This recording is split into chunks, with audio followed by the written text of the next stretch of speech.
విజయ్పై case ఎందుకు పెట్టలేదు? Karur తొక్కిసలాటపై Madras high court ఆగ్రహం. ఘటనపై దర్యాప్తునకు సిట్ ఏర్పాటుకు ఆదేశం. ఇప్పుడు ఇది అంటే అక్కడ ఉన్నటువంటి పోలీసు వాళ్ళని మేనేజ్ చేసేటువంటి వ్యవహారమా లేకపోతే ఏందనేది మనం ఒకసారి ఆలోచించాలి. సో 41 మంది ప్రాణాలు కోల్పోయారు. ఆ ప్రాణాలు కోల్పోవడానికి ప్రధానమైనటువంటి కారణం సో ఈ టీవీకే పార్టీ పెట్టినటువంటి ఆ చీఫ్ విజయ్ ఎవరైతే ఉన్నారో సో ఈయన పైన కదా ఫస్ట్ కేసు పెట్టాల్సింది.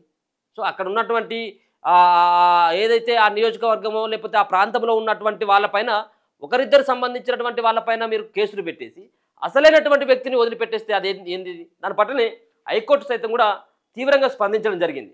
సో ముఖ్యమైనటువంటి కారణం ఈయనే కదా. తమిళనాడులోని కరూరులో ఇటీవల జరిగిన తొక్కిసలాట ఘటనపై మద్రాస్ హైకోర్టు తీవ్రంగా స్పందించింది. ఈ దుర్ఘటనకు సంబంధించి తమిళగ వెంట్రి కలగం అంటే టీవీకే పార్టీ అధినేత విజయ్ వ్యవహరించిన తీరును తప్పుపట్టింది. కళ్ళెదుట అంతమంది చనిపోతున్నా పట్టించుకోకుండా ఘటనా స్థలం నుంచి పారిపోతారా? ఇదేం పార్టీ, ఇదేం విధానం అంటూ మండిపడింది. ఈ ఘటన పట్ల కనీసం విచారణ కూడా వ్యక్తం చేయలేదని ఆ పార్టీ అధ్యక్షుడికి అసలు నాయకత్వ లక్షణాలే లేవనిపిస్తుందని వ్యాఖ్యానించింది. ఈ ఘటనకు కారణంగా భావిస్తున్న విజయ్పై ఎందుకు కేసు నమోదు చేయలేదని ప్రశ్నించింది. 41 మంది చావుకు 60 మంది గాయపడడానికి కారణమైన ఈ దుర్ఘటన పట్ల ప్రేక్షక పాత్ర వహించలేమని అంటూ టీవీకే పార్టీపై తీవ్ర ఆగ్రహం వ్యక్తం చేసింది. ఈ వ్యవహారంపై దర్యాప్తు చేపట్టేందుకు తమిళనాడు ఉత్తర విభాగ ఐజీ అశ్వక్ గార్గ్ నేతృత్వంలో సిట్ను ఏర్పాటు చేస్తున్నట్లు ప్రకటించింది. 41 మంది మరణానికి బాధ్యులైన వారిపై తమిళనాడు ప్రభుత్వం కఠిన చర్యలు తీసుకోవడంలో విఫలమైనందుకు ఆవేదన చెందుతున్నాం.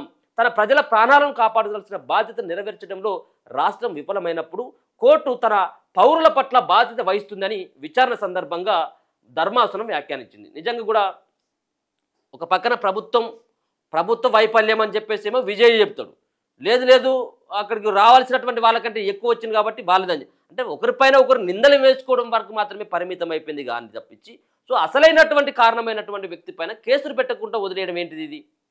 సో ఒకరు కాదు ఇద్దరు కాదు, ఒకరు ప్రాణాలు కోల్పోయినా పోయినట్టే, ఒకరు పోయినట్టే.